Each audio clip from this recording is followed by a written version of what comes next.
This is where you'll feel loved. This is who you are. You were born this way, and God has to love you this way. You can't change. And I embraced that lie. Trish Choyke was 22 when she gave in to the feelings she had been fighting since she was 10. The youngest of 5, she was the victim of an abusive father who forced her to live as a boy in the way she dressed, the way she looked, and how she was treated. And I was physically beaten. I was punched and hit in the face, abused even at 11, 12 years old. He always used to say, "You're stupid, you're never gonna amount to anything. I wish you were not born." Going to school, wearing boys' clothes, and I felt that rejection, and I felt different. There were only 2 places Trish felt safe: at church, where she went with her mother and siblings, and with her older stepbrother, her protector and friend, until he committed suicide when Trish was 12. The pain was so great. I could never really describe in words how that was. It was the worst pain I ever went through. It was that point that I turned from God. Drugs and alcohol soon entered her life. They helped suppress the pain and a growing attraction to girls. Despite attempts by her mother and sister Ruth to get her to look and act like a girl, Trish couldn't shake the identity her father had forced on her. I felt unloved. I didn't fit in. I held that in, and I had rage. I was angry all the time. I fought with other kids. At 18, she married a man just to get out from under her father's rule. The 4-year marriage was rife with physical violence from both of them. It ended with Trish being thrown through a 90-gallon fish tank. Soon after, at 22 years old, Trish took on the identity of a man, changing her appearance, her mindset, and sexual pursuits. I lusted after women. I was obsessed with being in their life. I also was obsessed with what a man should be like and what a man wasn't like in my life. And so I set out that I was going to be that man to them, that I was going to love these women the way that they should be loved. Over the next 14 years, Trish's life consisted of sex, failed relationships, addiction to drugs and alcohol, lost jobs, and a suicide attempt. In her mind, there was only one outcome, one she couldn't escape. You're going to hell. There's nothing you can do about it.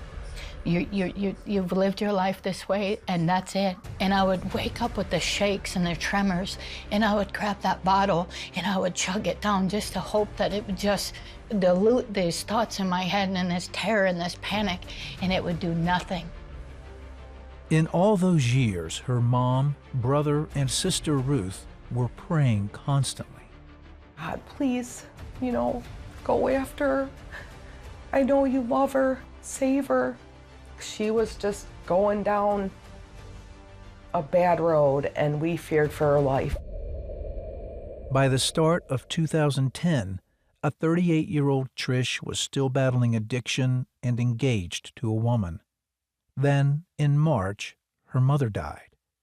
2 weeks later, Trish was hospitalized with severe kidney and liver problems.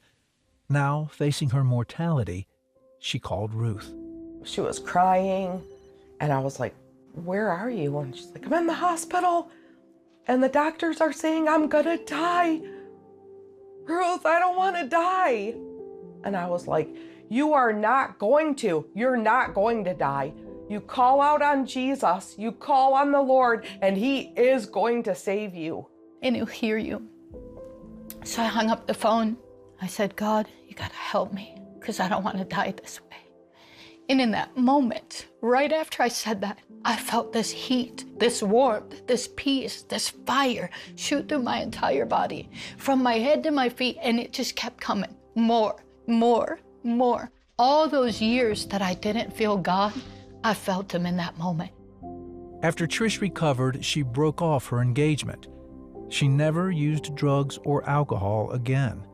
She also started going to church, where she surrendered her life to Jesus Christ. Joy just began to come in my life. Purpose came in my life from Him. I knew that every lie that I believed, everything I believed, it was buried now that I came to Christ. Like, I would wake up on that joy that I'm saved, I'm really saved, I'm not going to hell, and God really saved me. I began to feel that just love of the Father. Trish's journey to healing wasn't over yet. She says it came to an end one day after her pastor prayed for her. God spoke to me that I'm your Heavenly Father who truly loves you, who has never left you. And in that moment, he said, I am healing your childhood. I'm healing all your hurt. When he healed all of that, it took away from me every desire for the same-sex attraction. It really did. The following year, in 2011, Trish married Jack. They're both grateful for the love of Christ that reaches out, rescues, and heals those in pain. My confidence is in him. It wasn't in the masculinity, the things that almost killed me in my life, but my identity is in him, and that I was beautiful in his sight.